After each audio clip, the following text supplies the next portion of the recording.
네, 이번 총선 관전 포인트가 한두 가지가 아닙니다만 또 하나의 관전 포인트는 제3지대 신생 정당들의 성적표가 어떻게 나올지 바로 이 문제인데요. 관련해서 인터뷰 진행하도록 하겠습니다. 새로운 미래의 이낙연 공동대표 전화 연결하겠습니다. 나와 계시죠? 네, 안녕하세요. 네, 지금 광주에 계세요? 네네. 예, 광주 민심은 좀 어떻게 체감하고 계십니까? 예, 민주당이 워낙 강세인 지역이고 윤석열 정권이 또 민주당을 도와주려고 하는 것처럼 계속 그 헛보를 차고 있잖아요. 네. 그런 상황이어서 제3지대의 입지는 점점 좁아지고 있는 상황입니다. 그럼에도 불구하고 네. 선거 날짜가 다가오면서 예. 얼음이 녹고 있다. 예. 일부에서는 얼음이 깨지고 또 찬물로 변하고 이런 상황이 계속되고 있다고 느낍니다. 근데 이 광주 지역 같은 경우를 보면은 그 조국 혁신당에 대한 지지세가 상당한 것으로 좀 여론조사 결과 이제 그렇게 나오고 있다고 하는데요. 네네. 왜 그 제3지대 신생정당이 아니라 조국 혁신당으로 갈까? 아마 새로운 미래도 좀 고민을 하실 것 같은데 어떻게 분석하고 계십니까? 네, 우선 그 시원하니까 그러겠죠. 예. 네, 선명하니까요. 그리고 조국 전 장관에 대한 그 양면적인 마음이 있을 거예요. 한쪽에는 짠하다. 그리고 윤석열 대통령 가족에 비해서 지나치게 가혹했다. 가혹한 그 불이익을 당했다. 는 데 대한 그 반발심이 있을 거고요. 예. 그러면서도 젊은 세대는 입시 비리는 분명히 있었던 것 아니냐, 심심하다. 이런 것들이 혼합된 것 같아요. 네. 지금 돌아보면 사실은 이제 뭐 새로운 미래 같은 경우도 양당 기득권 정치를 많이 비판을 해왔지 않습니까? 네네. 근데 지금 선거판을 지배하고 있는 정서는 결국 정권 심판 정서 아니냐. 그렇습니다. 이런 분석이 좀 일반적인 것 같은데요. 이렇게 놓고 본다면 뭔가 좀 약간 어긋남이 있었던 것 아닌가라는 분석도 가능한 것 같은데 어떻게 받아들이십니까? 네, 옳은 말씀이세요. 옳은 말씀이시고요. 그럼에도 불구하고 선거 후에는 그러면 어떻게 될 것인가? 네네. 다시 양당을 횡포로 돌아가게 될 것 같고 지금까지 2년 동안 우리가 봐왔던 국회보다 그게 더 심해질 겁니다. 네. 양당 모두 방탄 잘할 사람들로 공천을 했고 결국 검찰과 범죄인 대결이 더 뚜렷해지는 양상이 될 텐데 그런 국회를 앞으로 4년 동안 경험하실 겁니까? 이걸 시민들께 호소할 수밖에 없는 것이고요. 그거 양당의 횡포를 막을 최소한의 안전장치, 대한민국을 위한 안전장치가 필요하다는 말씀을 드리고 있습니다. 관련해서 그러면 서른 후보가 새로운 미래 소속이죠. 이기고 돌아가서 이재명 사당화를 바로잡겠다 이렇게 말을 했고요. 돌아간다라는 표현을 썼습니다. 그리고 이제 김종민 공동대표도 저희하고 인터뷰를 했을 때 총선 후 당원들과 토론해볼 문제다. 뭐냐면 그 민주당과 어떻게 할 것인가의 문제에 대해서 이런 그 여지를 남기는 발언을 했거든요. 그러면 이런 지금 발언은 어떻게 평가를 하세요, 대표로서? 저는 민주 세력의 재편과 재건이 불가피하다는 말씀을 오래전부터 해왔고요. 그런 점에서 서른 김종민 동지와 큰 틀에서 같은 얘기를 하고 있다 이렇게 생각합니다. 우선은 그 문재인 전 대통령도 말씀하셨다시피 윤석열 정권 심판에는 연대할 것입니다.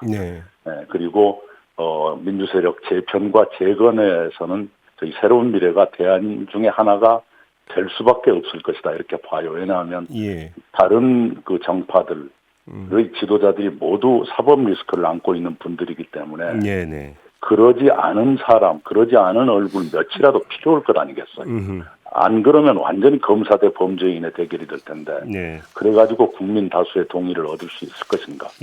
정권 심판 그다음에 정권 교체까지 준비해야 될 텐데 지금의 태세로서 정권 교체가 가능할까. 이런 것들에 대한 고민이 이번에 선거를 앞두고 광주 시민들도 해주실 거라 생각합니다. 그러면 총선판과 대선판은 좀 성격이 다를 것이다. 이런 진단을 깔고 하시는 말씀 같네요. 총선이 끝나자마자 대선판을 준비해야 될 텐데 지금 상태로 그게 가능하겠는가. 의 고민이 있는 것이죠. 알겠습니다. 지금 그 대표님은 광주 광산을에 출마한 지역구 후보이시기도 합니다. 지금 지역구의 판세는 어떻게 읽고 계세요? 아까 말씀드린 대로 워낙에 민주당의 강세 지역이고 또 윤석열 정권이 실수해서 도와주고 있잖아요.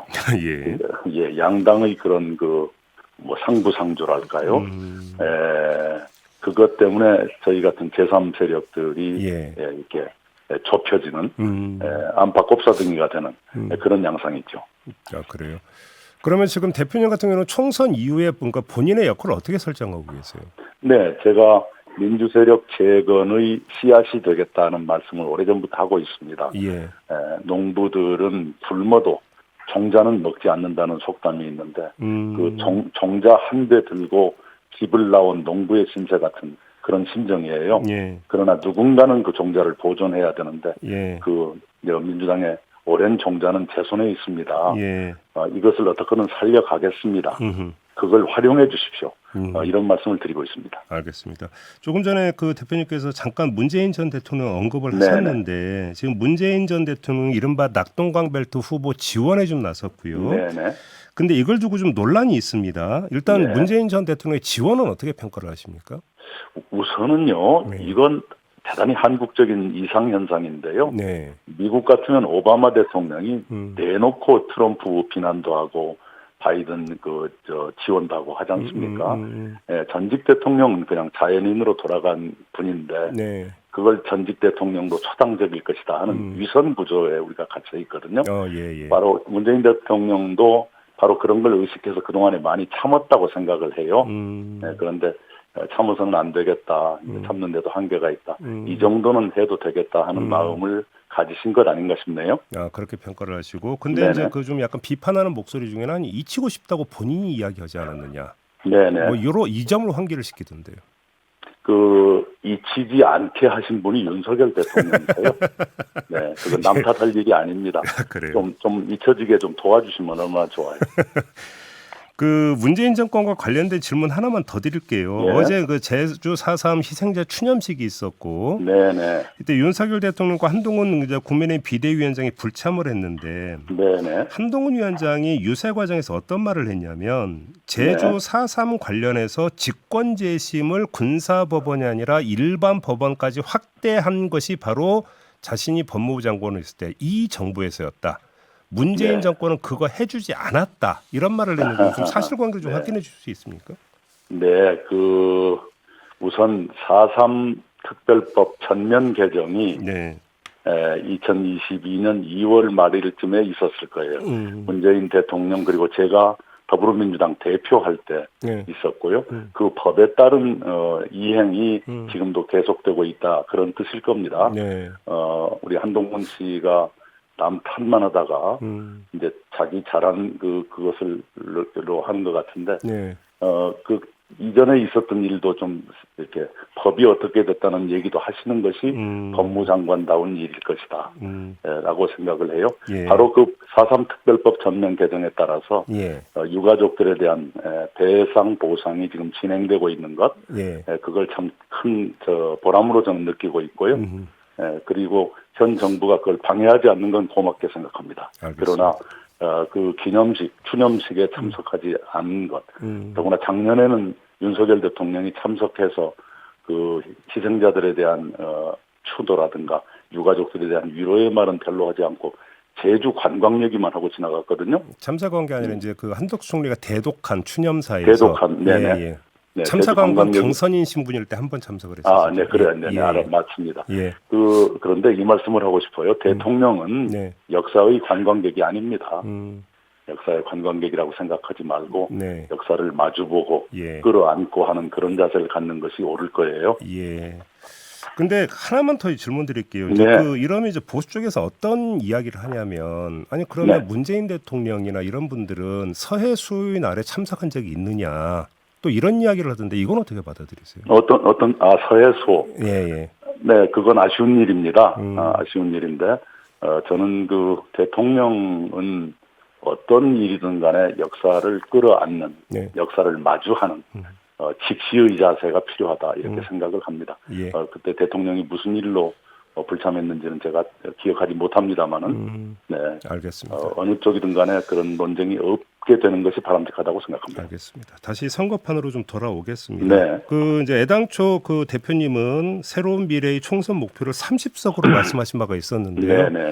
혹시 그 목표는 수정이 된 겁니까? 아니면 그대로 유지되는 겁니까? 네, 그런 말씀 드리기가 지금은 좀 곤란한 상황이 됐는데요.